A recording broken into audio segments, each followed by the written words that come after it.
جس زمانے میں اور جس وقت نبی کی پیدائش ہوتی ہے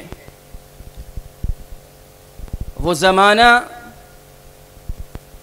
ایمان کے حساب سے، اللہ کے ساتھ تعلق کے حساب سے اور اللہ اور بندے کے درمیان تعلق کے حساب سے سب سے خراب اور بدتر زمانہ ہوا کرتا ہے۔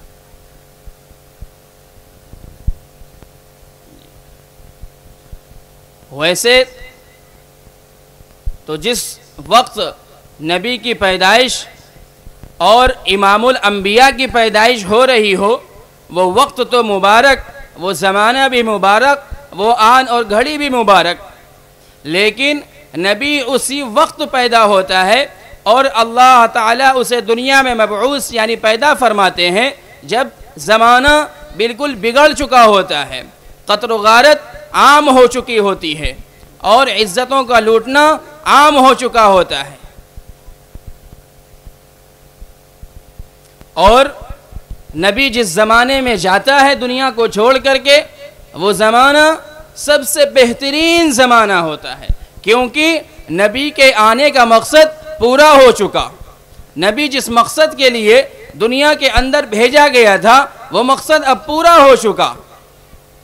نبی کے آنے کا مقصد دنیا میں کیا ہوتا ہے؟ نبی کے دنیا میں آنے کا مقصد کیا ہوتا ہے؟ لِيَخْرُجَ الْعِبَادَ مِنْ عِبَادَةِ الْعِبَادِ إِلَىٰ عِبَادَةِ رَبِّ الْعِبَادِ، کہ لوگوں کو معبودان باطل کی عبادت اور ان کے سامنے سجدہ اور ان سے مانگنا اور ان کے سامنے ہاتھ پھیلانا، یہ تمام باطل عقیدے اور باطل افعال سے نکال کر کے اللہ وحدہ لا شریک کی عبادت کی طرف لے کر کے آئے۔ نبی کا مقصد یہی تو ہوتا ہے آنے کا۔ تو ہم آپ صلی اللہ علیہ وسلم کی آمد تو بناتے ہیں اور میلاد کرتے ہیں، چراغاں کرتے ہیں، جشن کرتے ہیں اور ولادت کی خوشیاں مناتے ہیں، مٹھائیاں تقسیم کرتے ہیں، لیکن مقصد آمد کی خبر نہیں اور اس کی طرف ہم دھیان و توجہ نہیں کرتے کہ آپ کا دنیا میں آنے کا مقصد کیا تھا اور آپ کو اس دنیا میں کیوں بھیجا گیا تھا۔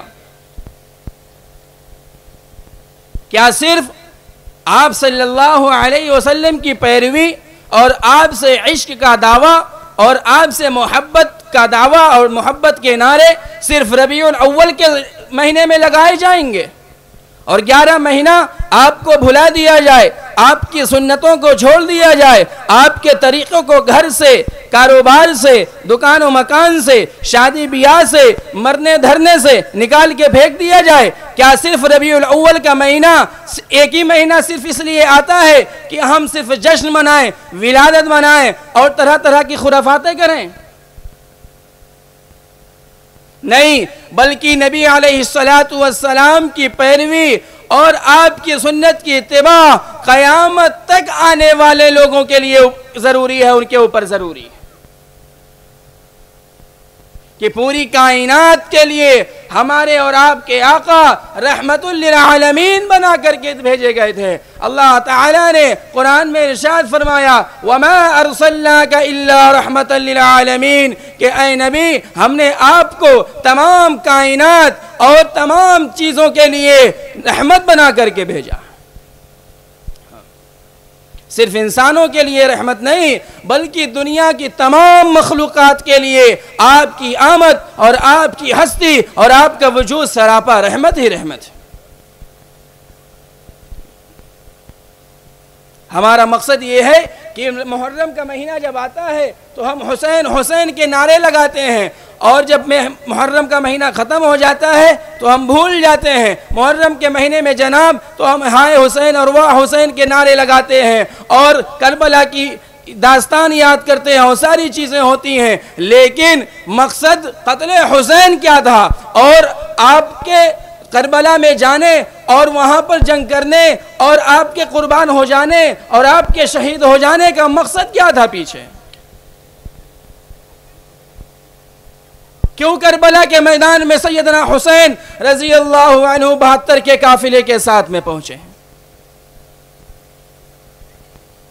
تاکہ نانا کے دین کو بچایا جا سکے، نانا کا دین جو مٹایا جا رہا تھا اس وقت، اور آپ کی سنتوں کے ساتھ کھلواڑ کیا جا رہا تھا اور شریعت کو پیچھے پھینکا جا رہا تھا ہر معاملات اور ہر چیز کے اندر، تو اس کی حفاظت کے لیے ظاہر سی بات ہے کہ نانے کے دین کو اگر مٹایا جائے اور ختم کیا جائے اور اس میں تبدیلی کی جائے، ایک نوازا اور شہیدہ نوازا اور لخت جگر کیسے برداشت کر سکتا ہے؟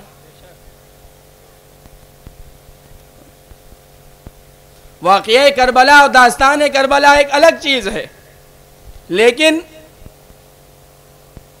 بتانے کی بات یہ اور اس داستان کو چھیڑنے کا مطلب یہ کہ کربلا کے میدان میں لڑائی ہو رہی ہے یزید کی فوج کے ساتھ، اور ادھر سیدنا حسین رضی اللہ عنہ کی مبارک ہستی ہے اور آپ کی جماعت کا ایک ایک فرد مبارک ہے۔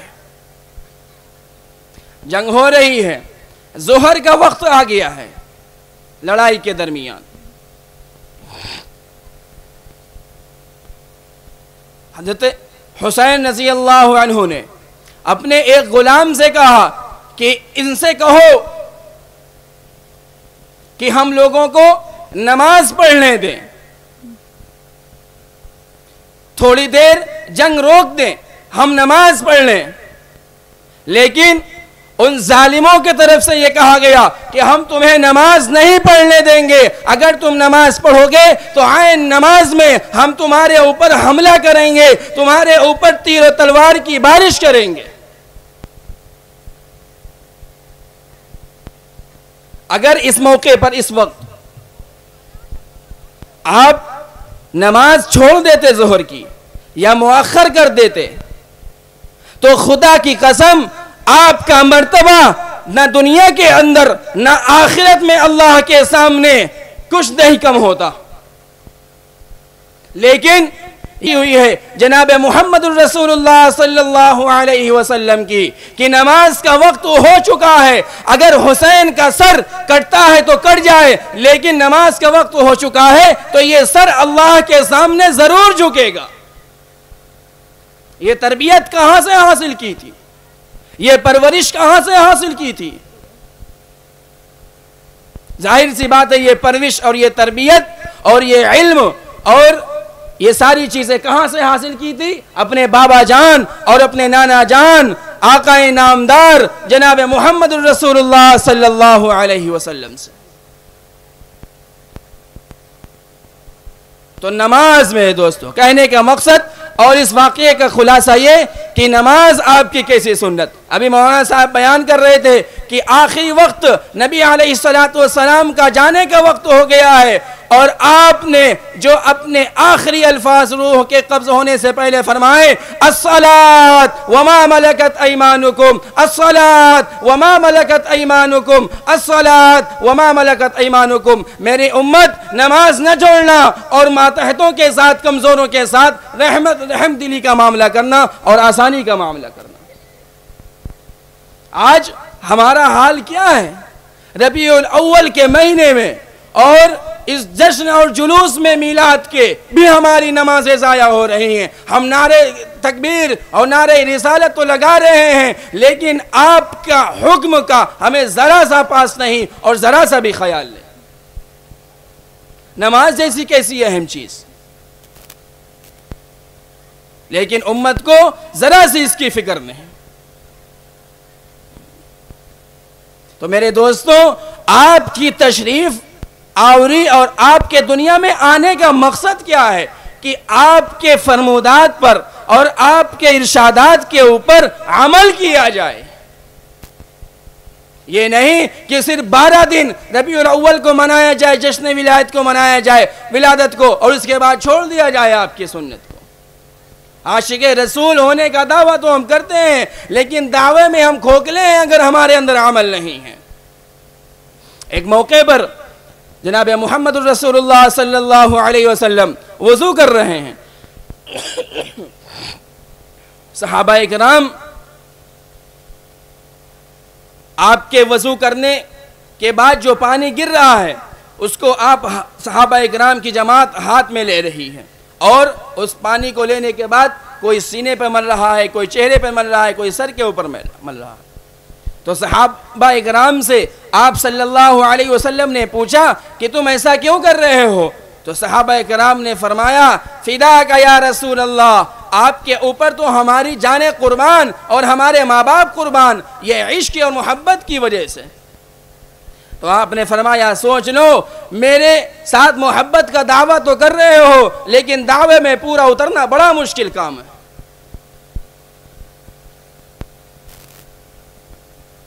صحابہ نے پوچھا وہ کیسے؟ آپ نے فرمایا کہ سنو، میرا سچا عاشق اور مجھ سے سچی محبت کرنے والا وہ ہو سکتا ہے جو میری 3 چیزوں کے اوپر عمل کرے، جو میری 3 چیزوں کے اوپر عمل کرے. کیا فرمایا؟ اذا حدث صدق، کہ جب بات کرے تو سچ بولے. سچا عاشق اور سچا عشق نبی اسی کے دل میں ہو سکتا ہے جو سچ بولنے والا ہو. آج ہم اپنا خیال کریں اور سوچیں کہ ہم دن میں کتنی مرتبہ سچ بولتے ہیں اور کتنی مرتبہ جھوٹ بولتے ہیں. تو پتا چلا کہ جھوٹ بولنے والا عاشق نبی نہیں ہو سکتا. پھر آپ نے فرمایا جب امانت رکھی جائے تو اسے پورا ادا کرے. امانت داری، کسی کی بات بھی امانت ہے، کسی کا راز بھی ہمارے پاس امانت ہے، کسی کا روپیہ پیسہ بھی ہمارے پاس امانت ہے. پھر آپ نے فرمایا کہ وہ میرا سچا عاشق وہ ہو سکتا ہے جو اپنے پڑوسیوں کے ساتھ اچھائی کا معاملہ کرتا. پڑوسیوں کے ساتھ. آج مسلمانوں کی بستی کا حال جانیے اور مسلمانوں کی بستیوں میں چلے جائیے، پڑوسی سے جنگ کیے ہوئے ہیں، لڑائی کیے ہوئے ہیں، عورتیں لڑائی کی ہوئی ہیں، بچوں کے اندر لڑائی، ساری چیزیں ہر جگہ، یعنی تباہی اور ہلاکت ہے. جبکہ یہ اسلام کیسا مذہب ہے اور کیسا دین رحمت ہے اور کیسا دین فطرت ہے کہ پڑوسی کے بارے میں اتنے حقوق بتائے گئے کہ آپ صلی اللہ علیہ وسلم نے ارشاد فرمایا ما زال جبرائیل یوصینی بالجار حتی ظننت انہو سیورثو، کہ جبریل جب میرے پاس وہی لے کر آئے اور جب جانے لگے تو مجھ سے پڑوسی کے بارے میں حقوق بتائے، پڑوسی کے حقوق بتائے، اور فرمایا آپ پڑوسیوں کے ساتھ اچھا سلوک کریں اور اپنے صحابہ کو یہ تعلیم دیں کہ وہ بھی پڑوسیوں کے ساتھ اچھا سلوک کریں. اور آپ فرماتے ہیں کہ اتنا مجھ سے جبرائیل کہتے رہے، وصیت کرتے رہے کہ میں یہ سمجھنے لگا کہیں پڑوسی کو وراثت میں حق نہ دیا جانے لگا، کہیں یہ نہ کہہ دے کہ پڑوسی اب تو وراثت میں حق ملے گا. تو میرے دوستو، کہنے کا مقصد یہ ہے کہ آپ کی سنت کے اوپر عمل کرنا اور آپ کے ارشادات کے اوپر اپنی زندگی کو لگانا. اسلام کوئی چند گھنٹوں کے لیے یا چند دنوں کے لیے، چند سالوں کے لیے نہیں آیا، بلکہ قیامت تک کے لیے اسلام کو پیش کیا گیا اور بنایا گیا اور بھیجا گیا. انسان کی پیدائش سے لے کر کے، یعنی ماں کے پیٹ سے نکلنے سے لے کر کے قبر کے پیٹ میں جانے تک جتنے بھی مراحل زندگی میں پیش آتے ہیں اور جتنے بھی مراحل سے انسان گزرتا ہے، ان سب کے سب مراحل کے گزرنے کا سبق اور اس کے اندر ہدایات اور ارشادات شریعت کے اندر بتا دیے گئے. ولادت ہوتی ہے تو بچے کو کیسے نہلانا ہے، دائیں کان میں اذان بائیں کان میں تکبیر کہنی ہے، اور اس کے بعد اس کے ختنے کا عمل گزرنا ہے، یہ ساری چیزیں. پھر بڑا ہوتا ہے، پھر بالغ ہوتا ہے، پھر وہ شوہر بنتا ہے، پھر باپ بنتا ہے، پھر دادا بنتا ہے، تو سارے کے سارے حقوق. پھر مرتا ہے، مرنے کے بعد غسل کیسے دینا، کفن کیسے دینا، قبر کے اندر کیسے اتارنا، کس طریقے سے رکھنا اور کس طرح کروٹ رکھنا، تو یہ ساری چیزیں اسلام کے اندر بتا دی گئی ہیں. اسلام کسی بھی وقت بیگانگی کا شکار نہیں ہوتا.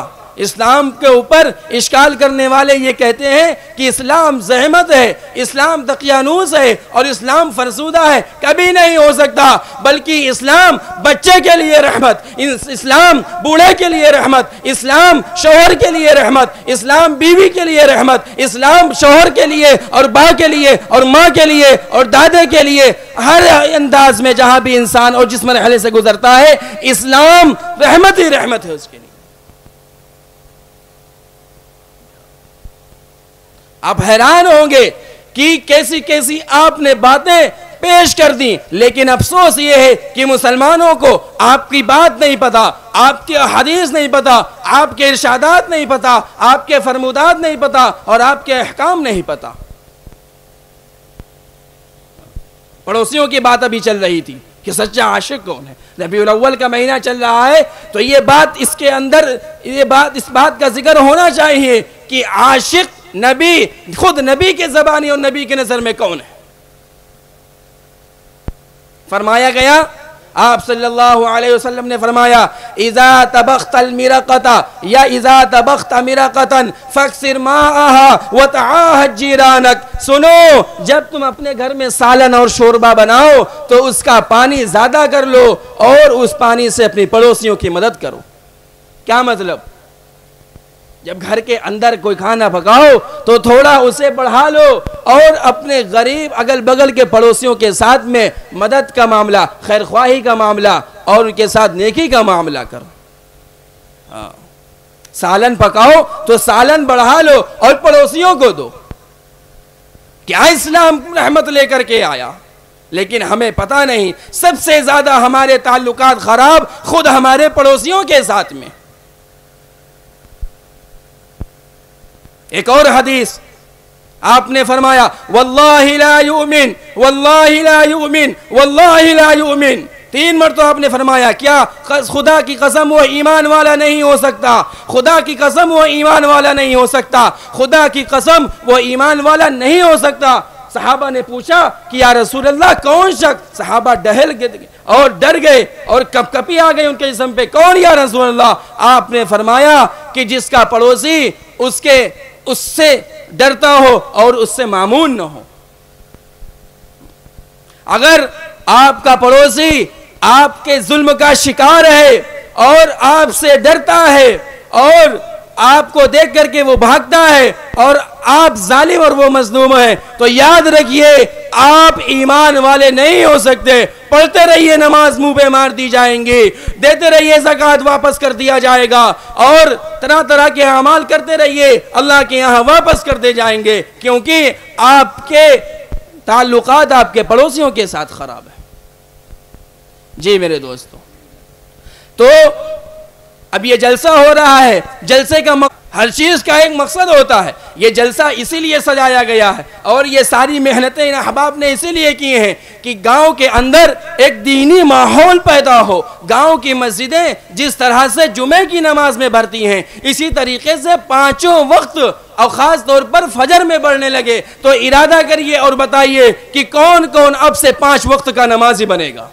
بتائیں بھائی. انشاءاللہ 5 وقت کی نماز پڑھیں گے اور آپ صلی اللہ علیہ وسلم کی سنت پر عمل کریں گے. اگر یہ ساری چیزیں آپ کے اندر آ گئی، نماز کی پابندی اور آپ کے احکام پر آپ کی زندگی آ گئی، تو جلسہ بھی کامیاب اور یہ آپ کی ولادت کا منانا بھی کامیاب اور آپ کے نام کے اوپر جشن کا منانا اور میلاد کا منانا، یہ ساری چیزیں کامیاب ہیں. اللہ تعالی ہم کو اپنے نبی کا سچا عاشق بنائے اور اپنی بارگاہ میں ہماری عبادتوں کو قبول فرمائے. وآخر دعوانا الحمد للہ رب العالمین.